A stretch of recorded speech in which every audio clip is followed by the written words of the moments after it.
Welcome to the Deep Wealth Podcast, where you learn how to extract your business and personal deep wealth.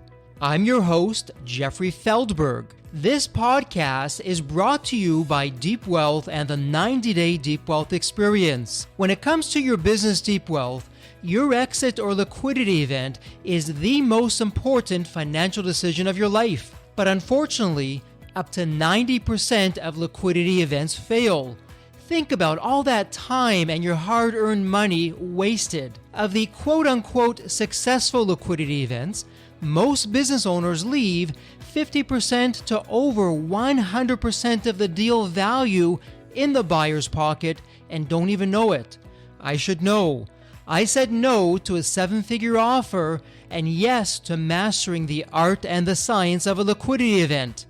2 years later, I said yes to a different buyer with a 9-figure deal. Are you thinking about an exit or liquidity event? Don't become a statistic and make the fatal mistake of believing the skills that built your business are the same ones to sell it. After all, how can you master something you've never done before? Let the 90-Day Deep Wealth Experience and the 9-step roadmap of preparation help you capture the best deal instead of any deal. At the end of this episode, take a moment and hear from business owners like you who went through the Deep Wealth Experience. After graduating with a BS in finance from the University of Colorado at Boulder in 1995, Brent Mekosh went to work in New York City on the trading floor of the New York Stock Exchange and rose to become a vice president of trading for Bear Wagner Specialists and a member of the New York Stock Exchange. During that time, he earned an MBA in finance and international business from New York University. In 2006, Brent left New York and backpacked for a year. In 2007, Brent joined Raymond James with a commitment towards building a practice focused on the financial well-being of his clients. Brent is a certified financial planner, professional and certified investment manager analyst, and holds a Series 4, 7, 24, 31, 51, 63, and 65 licenses. Brent lives in Phoenix with his wife Paige, their children Nicholas and Arden. He's a certified scuba diver and an instrument-rated pilot. In addition to working with his clients, Brent enjoys trail running, camping, cooking, playing the guitar badly, and reading lots of history. Welcome to the Deep Wealth Podcast. And for all you listeners out there, wow, do I have a terrific guest lined up for you, because this is a money guy through and through in the best of ways. You know, whether you're just going into business, you've been in business for a while, you're having a liquidity event, or it's off in the distance, you will want to speak with our guest, Brent. But I'm going to stop it right there. So, Brent, welcome to the Deep Wealth Podcast. An absolute pleasure to have you with us. And there's always a story behind the story. So, Brent, what's your story? What got you to where you are today? It's interesting. There's a lot of different roads that get people from A to B. And mine brought me here out to Arizona. Circuitous route, actually. I worked in New York City first. I was a specialist trader on the New York Stock Exchange as a member down there back when the New York Stock Exchange had most of the volume was heading down to the floor. The market structure is very different right now. Sure. Was down there from 96 to 06. I left New York City in 06. I traveled for about a year. And during that year traveling, I'd figured out that I didn't really want to go back to New York City. I love it, but I felt my time there had passed and it was time to do something different. So I landed out here in Arizona and we began building our practice out here. We got clients in 26 states, and I'm fortunate enough that I like to get around the country and see the people that we work with, but Arizona is now home. So, Brent, what really got your passions ignited? You left the New York Stock Exchange. You really were a big dog where you were before that, but you made the leap. Certified financial planner, wealth advisor. I mean, it's like an alphabet of letters after your name in terms of degrees and designations that you got. What is it? What gets you out of bed each day? A few catalysts in terms of me choosing this career path, having left New York. And one was, this is back in the early 2000s, there was a company that was listed down on the New York Stock Exchange. So it was an initial public offering. I was a specialist that was chosen to make markets in that stock. And the whole thing where you've got the founder and you've got the families and everything, and you sell them the first 100 shares, and they are just ecstatic because this deal priced out far better than they could have imagined. And it actually has gone on to be, they've gone on to be just incredibly even more successful beyond that. But watching how that single event, that single liquidity event was able to change their lives and also and considerably grow the business and allow them to help a lot of people along the way. That got me really excited. And so I love the secondary markets. I love trading. I love market making. But what became more interesting to me was, if there's going to be money that has to get moved around, there's got to be productive businesses and people that are providing products or services in order to create that wealth. And I wanted to work with those people on a closer level. And that's what the catalyst was for me to get into the wealth management or client-facing side of the business. And so from a wealth management side, and Brent, you and I, we work with the same groups of people, the business owners, whether they're just getting going or they've been around for a while. You and I know we've had a number of conversations offline, and I can proudly say that we're both the kind of guys, the glass is half full. We just take that vantage point. But let's flip that for a moment.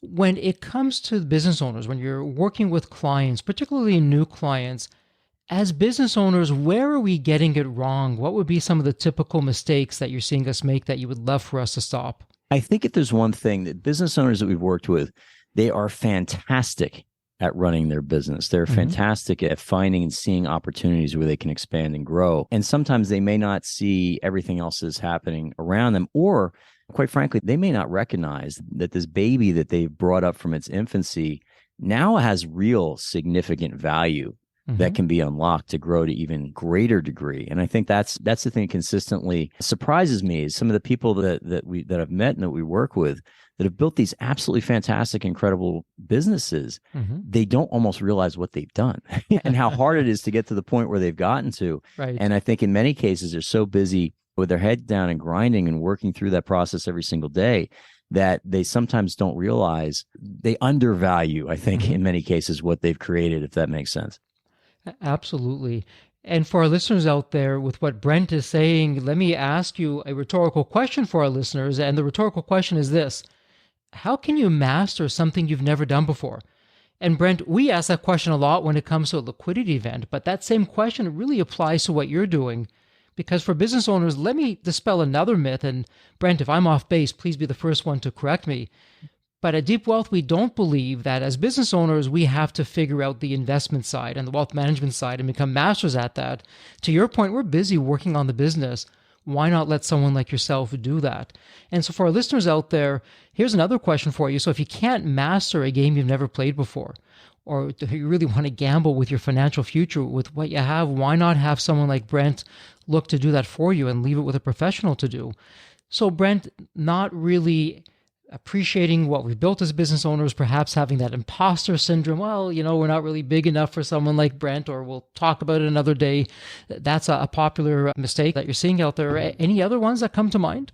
Yeah, I think even in terms of what the opportunities are, because I'll give you a great example. If you have a business owner that has built an incredibly successful enterprise, and they may not want to sell. In their mind, there's no reason why they ever would. It's not a binary discussion in terms of a pure financial sale versus finding the correct growth partner that can really leverage the expertise that they've got in terms of dealing with several other businesses and taking the business to the next level. And without exception, every single owner of a business that I have worked with, they care deeply about their employees, and the ability to unlock some of that equity, but potentially multiply it, but also maybe share it with some of the key people within the organization is really powerful as well, because now you've got everybody with a sense of ownership, everybody with stake towards moving the ball down the road. And you beginning to think about 3 to 5 years out, having those discussions in terms of what that might look like, I think is maybe an area where people haven't really considered that, because they say, no, my son's going to take over the business. My daughter's going to take over the business. This is going to be in the family forever. And yeah, guess what? It absolutely might be. But maybe there's a partner that can really help take everything to the next level. Absolutely love what you're saying. And really working with someone like yourself, where whether I'm taking money out of the business or it's from the business, I'm really de-risking that. Not having all my eggs in one basket when I have someone like you take that over and look to invest and do all the right things. So let's speak directly to a very specific business owner. And Brent, you and I were talking about this offline. And this is the business owner. And so it's a lot of us out there that are thinking, okay, you know what, Brent, you have a terrific story. I'm sure you're a wonderful person. But you know what? Once I sell the business, once I have all these zeros in my bank account, I will speak with you. But up until then, I'm probably too small to even get your interest or have you want to work with me. For that specific business owner, what would you say to them? I would absolutely want to talk to them and work with them now, because the reality is that all of a sudden they might log into their bank account one day and there's all of these zeros. But the money is one thing, but it's really, what are you trying to achieve with it? What are the goals? What's the value system that you have surrounding that money? I can say this without exception. Almost every single person that I've met that has had a significant transaction down the road, if it went well, they planned for it years in advance, and they began to put some of those pieces together years in advance. When the deal actually came through and all of a sudden all those zeros arrived, what becomes far less important is the amount of financial resources that have been accumulated. It's really, what are the values that money is going to support? And in order to get an idea of what those values are, what the goals are, who the critical people are in the lives of these people who have built these incredible businesses, you've got to have some time and experience with them. You've got to have an understanding of what makes them tick. At least from our perspective, if there's something that may be happening in that 3 to 5 year range, or even potentially longer, we would love to develop that relationship to see what's going on and see where it is they're trying to go, and see if there's different parts and pieces in place that we might be able to set them up with, so that big decisions, or big mistakes rather, aren't made, that all the loose ends are tied up before they even consider it. So I absolutely love to speak to that person. And when we continue that forward, because Brent, you're really taking the same playbook that we're using at Deep Wealth, different industry, but really the same playbook, because we're both saying the same thing. Given enough time, you can prepare. And with that preparation, you can get everything lined up and worked out so that when you hit payday, so to speak, with a liquidity event, it's not going to be a mad dash to try and figure things out. Or have the deal fall apart because something that you didn't consider comes up. Brent, and you bring up a wonderful point. Through that preparation, what would be some of the things that you're looking at with a business owner? Because I'm sure it goes well beyond just investing. You're going to be looking at taxes and perhaps estate planning, other kinds of things. So talk to us about that.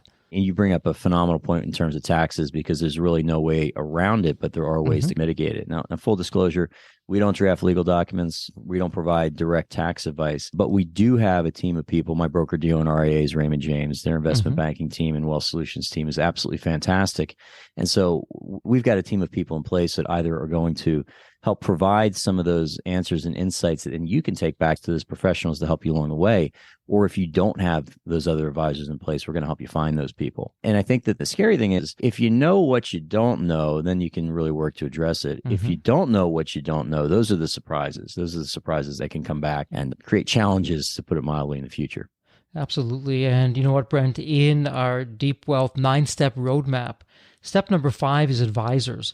And many business owners are surprised when they see our list.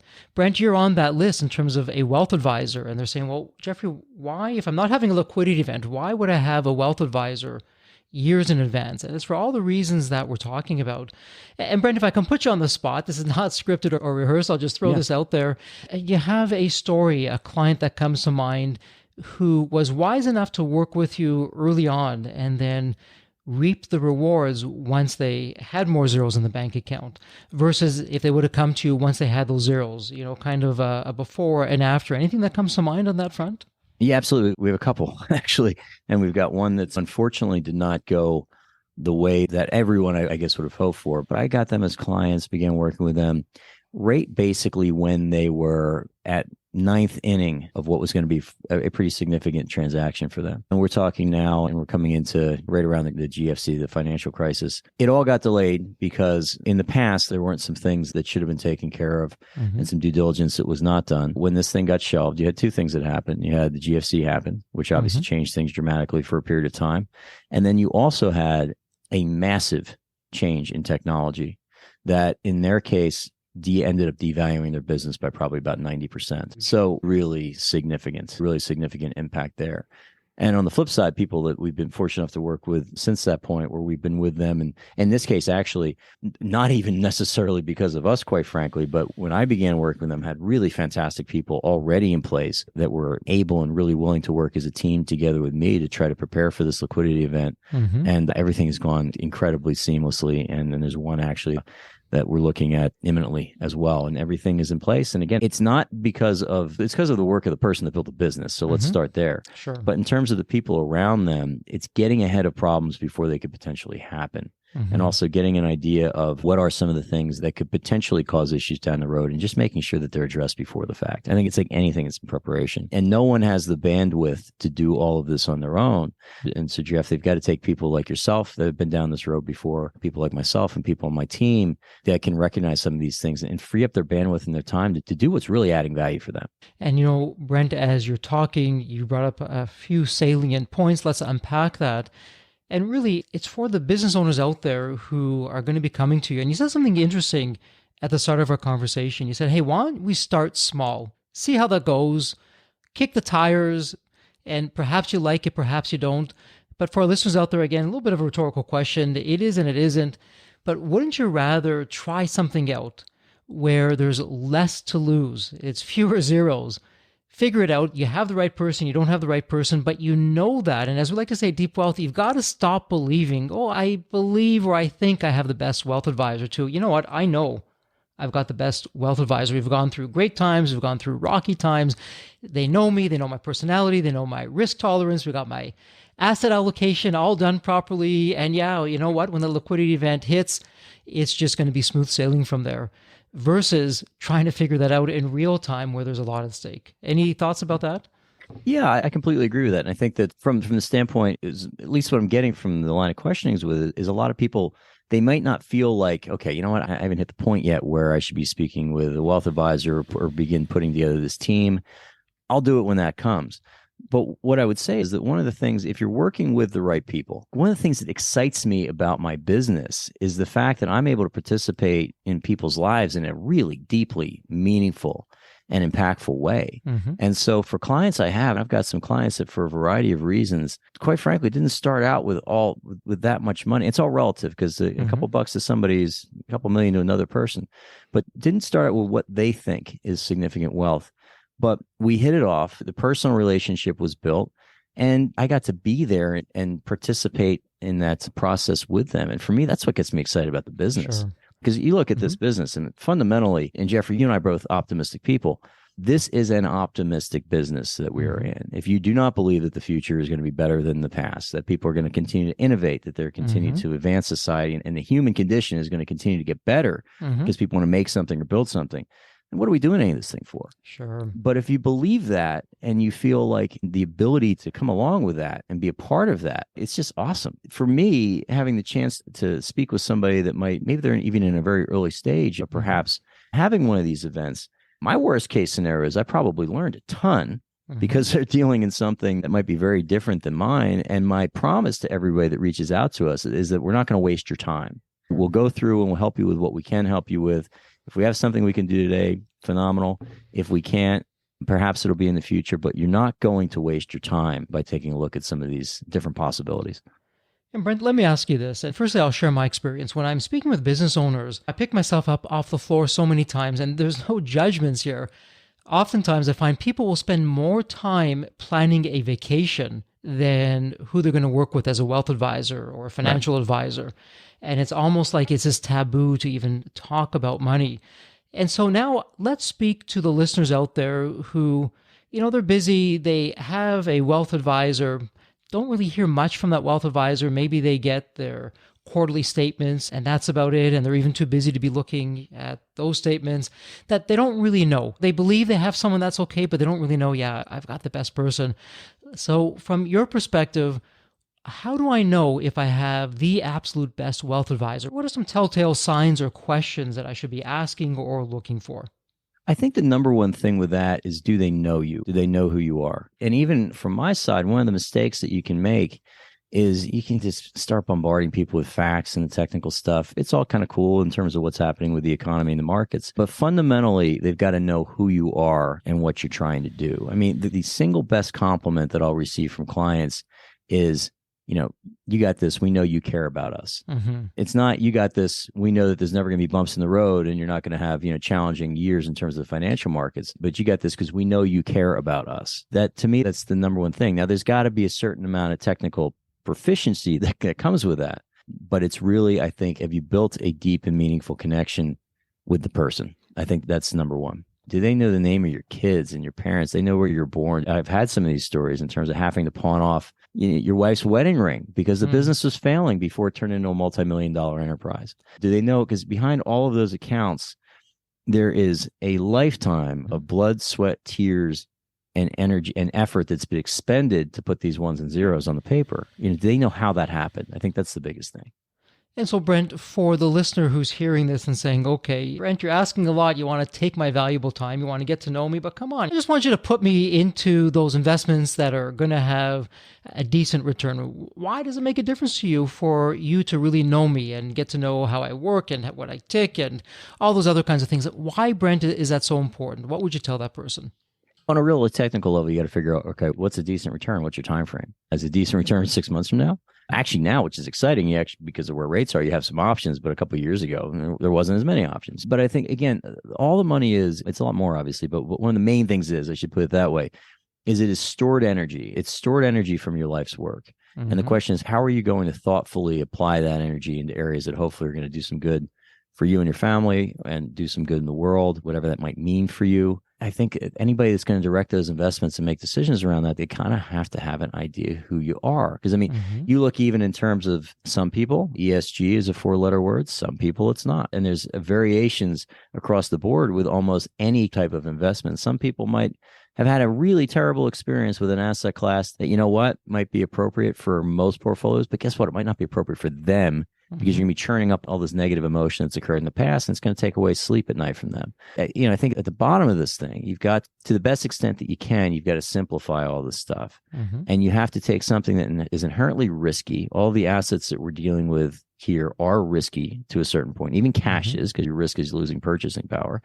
And you've got to find out a way to do something that most human beings are very uncomfortable with, which is taking risks, because you've got sense of self-worth, you've got fear of loss, you've got greed, you've got all these human emotions tied up into it.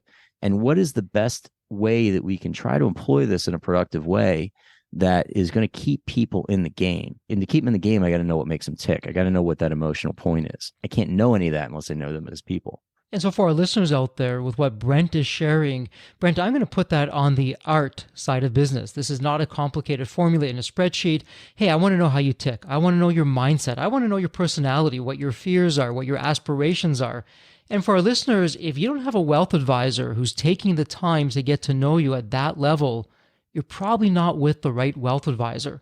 Because, Brent, correct me if I'm off base here, once you know the personality and what really excites a person, scares that person, you can put something together that's going to make sense from an asset allocation side of things, from a risk tolerance side of things, that they can sleep at night and have some peace of mind. Would I be correct with that? 100%. I mean, I think that the business itself, what's amazing is whenever you have any of these big dislocations, nothing ever models for the stuff that goes on in life. And so it's really all the variable stuff that's out there. And if you at least have some kind of an idea of how people might emotionally, this all comes down to emotion. Human beings are incredible creatures because you've got this kind of logical side over here that's firing that can hopefully allow us to make pretty good decisions. But pretty much all of our decisions at some basic level, unless we're paying attention, are made with the emotion. And so you've got to understand, and I think about this with myself, the emotional juice that's causing me to want to do this thing. And to the best extent that you can determine what that is, I think you can be a lot more productive and successful. Absolutely. And quick story for our listeners out there. So for myself, for my business partners, Waleska and Steve Wells, after our liquidity event, Brent, I got to share with you, word got around. It was a 9-figure deal. Word got around.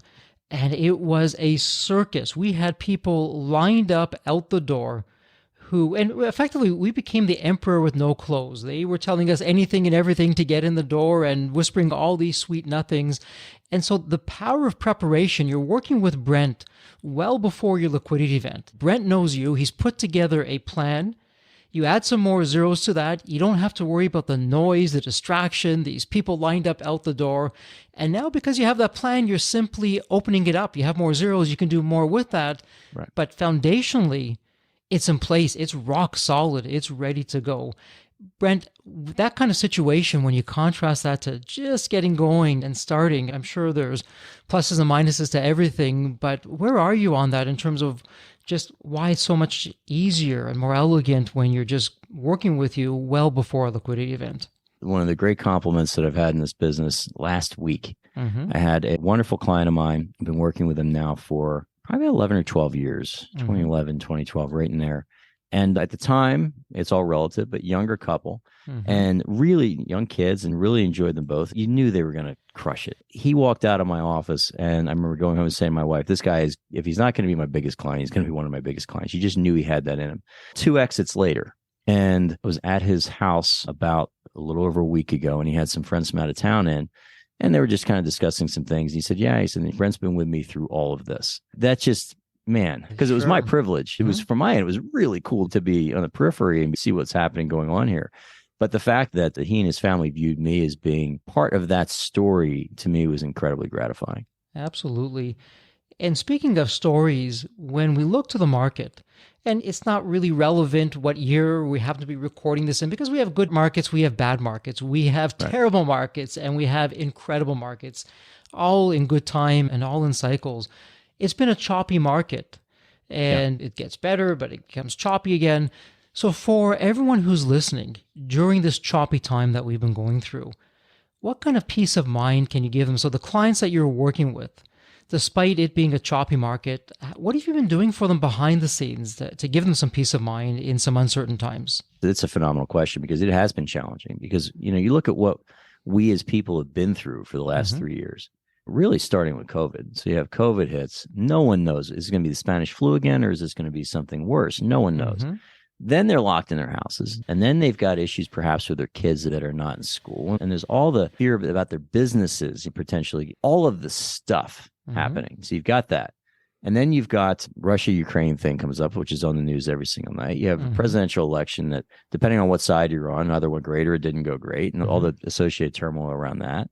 And now you go to the supermarket. It doesn't matter how much money you have. You recognize when the price of everything is going up, and you have to deal with that. So there's been an enormous amount of fear and uncertainty that have been thrown on the people. And I think that for the most part, people have been incredibly resilient. And in terms of the business community, I think that has survived through this. I think that what they're recognizing is that, we got massive dislocations, but in these, usually in the wake of these massive economic dislocations is when all the innovation happens. I mean, you look at half these incredible growing companies that we've been looking at in the last 10 years or so, many of these were in the wake of the GFC. I think there has to be a fundamental faith that times are challenging now, and there was very few places to hide. You got a few more places to hide this year, for sure, based on what's occurred, both the debt markets and the equity markets, and also private equity. There's enormous opportunities there right now.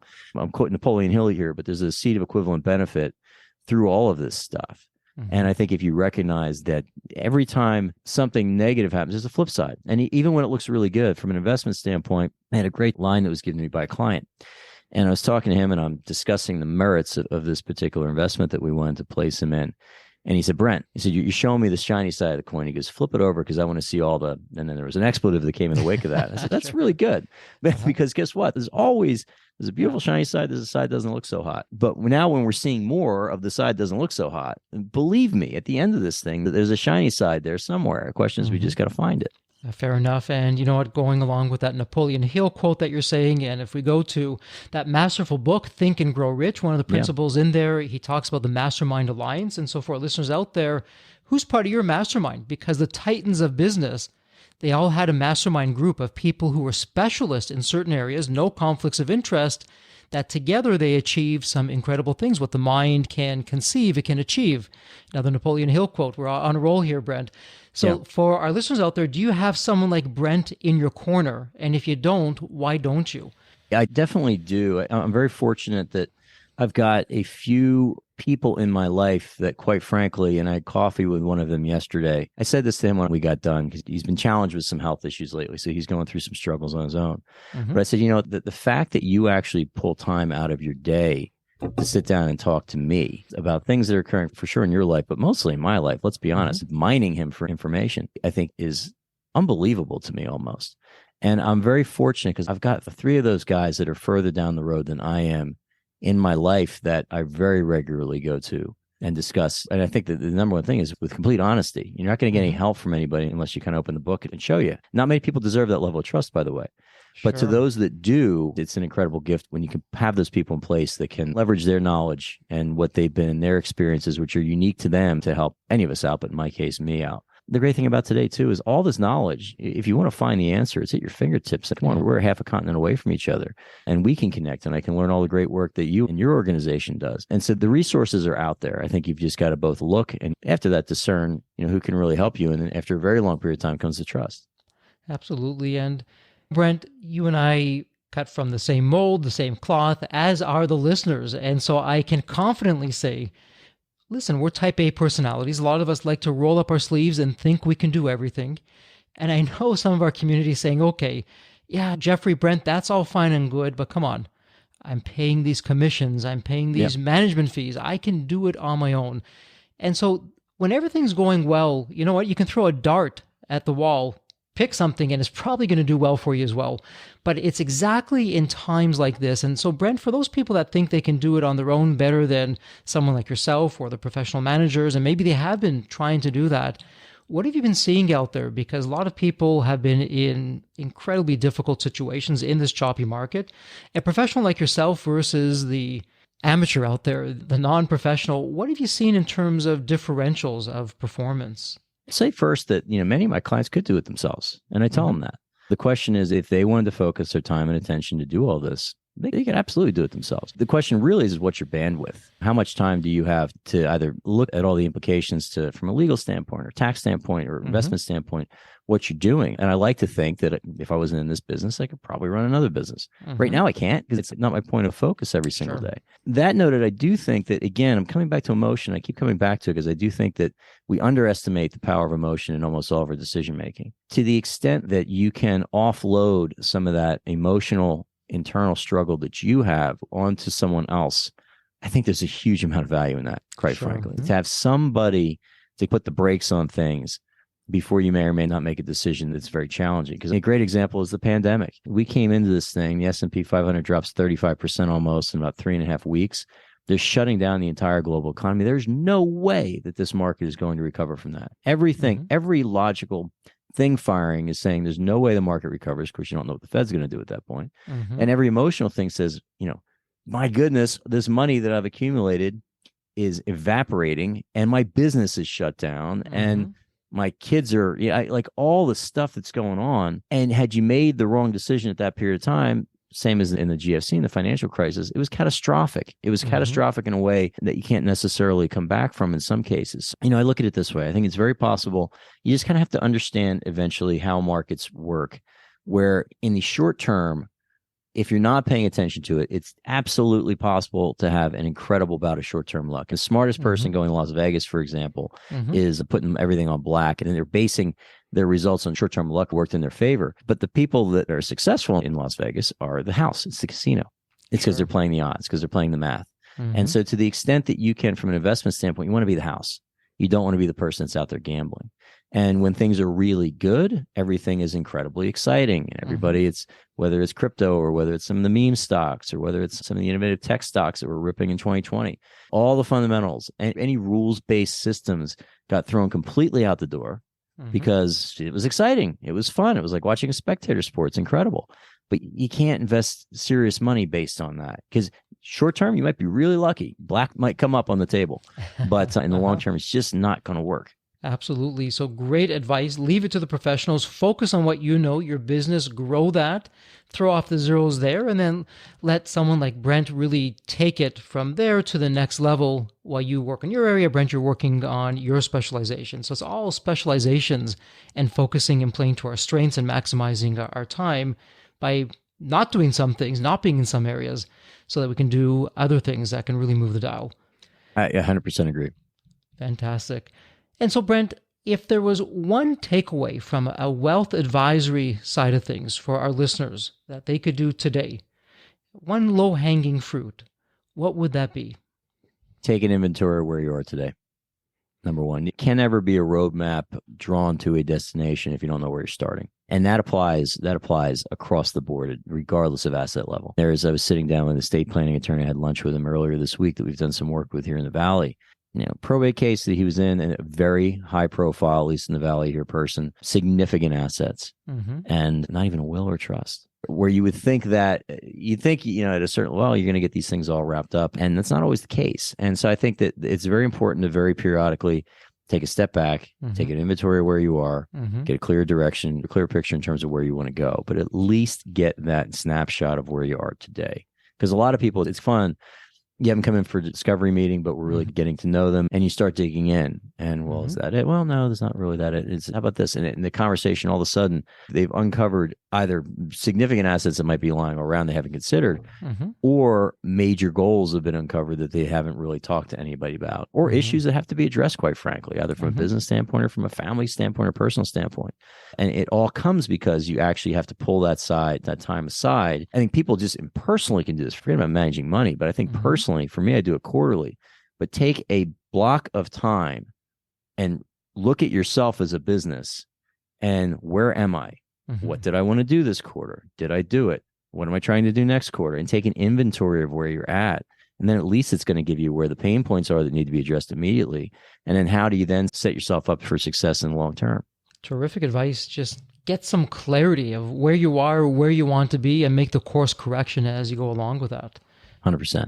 Love that. Brent, let me ask you this. We're going to start wrapping things up, and I have both the privilege and the honor to ask this question of every guest. Yeah. So let me set the context for you, and then I'll ask the question. So I'd like you to think about the movie Back to the Future. Okay. And in the movie, you have this incredible DeLorean car that can take you to any point in time.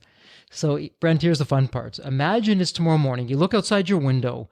Not only is a DeLorean car sitting there, but the door is open and it's waiting for you to hop on in. You're now going to go back to a younger point in your life. And it could be when you're a child, a teenager, young adult, whatever point in time that would be. What are you telling your younger self in terms of life lessons or wisdom or, hey, Brent, do this, but don't do that? What would it sound like? It's a tricky question because if you changed any of the inputs, the output where you are today is radically different. And I wouldn't want to necessarily change my output at this point. That noted, I think that like everyone, there's times in your life where you lose faith in yourself, where you lose faith in your abilities, where you question whether you're on the right path or not. And I think I would probably go back to my much younger self and say, have faith, trust in the universe, higher consciousness, higher power, God, whatever you want to call it, that there's purpose and meaning to our existence here. Like always know that there's purpose and meaning to our existence here. And that's probably what I would do. Wow, Brent, that's a whole other, not only episode, but series of episodes that we can talk about purpose and meaning. But I love that. There's a purpose. You are where you are for a reason. Have some faith in yourself. You'll get through it. You'll figure it out. That's terrific advice and a wonderful way to wrap up this episode. Brent, just before we wrap up here, we're going to have everything in the show notes. If one of the listeners would like to reach out to you, where's the best place online that they can reach you? I'm really active on LinkedIn. So if you just search Brent Mekosh on LinkedIn, I'm on there. I post stuff almost every single day. Our phone number here is 602-255-0555. Either myself or Andy or Kayla, members of my team, will answer, and they've got access to my calendar and everything else. Or our website is mpadvisorsaz, all one word, or smartmoneysimplified.com. But Google me and all that stuff comes up. Terrific. And you know what, for our listeners, it'll be in the show notes. It'll be a point and click. It won't get any easier. And Brent, you are a modest fellow because you're an author and you wrote a book, and we're going to have this in the show notes as well. In the Shadow of a Dark Star, God Winks and the Search for a Golden Thread. And so what's going on with the book? Congratulations, by the way. Thank you. Thank you. The book was written, it's not a finance book, although there are some reflections of my time that I spent back in New York. But the book was really written for my son. My son's 8 years old. It's definitely not age appropriate for him at this point. There's some concepts that I think would be a little bit above him. As he comes through some challenges as he gets older, and my daughter's 2, so she's even further down that road. But I thought it might be helpful for them to see what dad was like and what the world looked like during a very defined period of time, and some lessons that I learned along the way. Wow, what a legacy and what a gift to leave. And again, for our listeners, we'll put that in the show notes. It'll be a point and click. Get the book, read it, think about it for yourself, for your family, for your next generation. What a way to go with that, Brent. Congratulations. Listen, once again, a heartfelt thank you for sharing your insights, for sharing your wisdom with us here in the Deep Wealth Podcast. And as we wrap this up, a heartfelt thank you. And as we like to say at Deep Wealth, please continue to prosper and stay healthy and safe. Jeffrey, thank you very much. I appreciate it. The Deep Wealth experience was definitely a game changer for me. This course is one of the best investments you will ever make. because you will get an ROI of 100 times that. Anybody who doesn't go through it will lose millions. If you don't have time for this program, you'll never have time for a successful liquidity. I mean, it was the best value of any business course I've ever taken. The money was very well spent. Compared to when we first began, today I feel better prepared, but in some respects, maybe less prepared, not because of the course, but because the course brought to light so many things that I thought we were on top of that we need to fix. I 100% believe there's never a great time for a business owner to allocate extra hours into his or her week or day. So it's an investment that will yield results today. I thought I will reap the benefit of this program in 3 to 5 years down the road. But as soon as I stepped forward into the program, my mind changed immediately. There was so much value in the experience that the time I invested paid back so much for the energy that was expended. The Deep Wealth experience compared to other programs is the top. What we learned is very practical. Sometimes you learn stuff that is great to learn, but you never use it. The stuff we learned from Deep Wealth experience, I believe is going to benefit us of all. I've done an executive MBA. I've worked for billion-dollar companies before. I've worked for smaller companies before I started my business. I've been running my business successfully now for getting close to a decade. We're on a growth trajectory. Reflecting back on the Deep Wealth, I knew less than 10% what I know now. Maybe close to 1% even. Hands down, the best program in which I've ever participated. And we've done a lot of different things over the years. We've been in other mastermind groups, gone to many seminars, workshops, conferences, retreats, read books. This was so different. I haven't had an experience that's anything close to this in all the years that we've been at this. It's 5-star, A+. I would highly recommend it to any super busy business owner out there. And Deep Wealth is an accurate name for it. This program leads to deeper wealth and happier wealth, not just deeper wealth. I don't think there's a dollar value that could be associated with such an experience and knowledge that could be applied today and forever. Are you leaving millions on the table?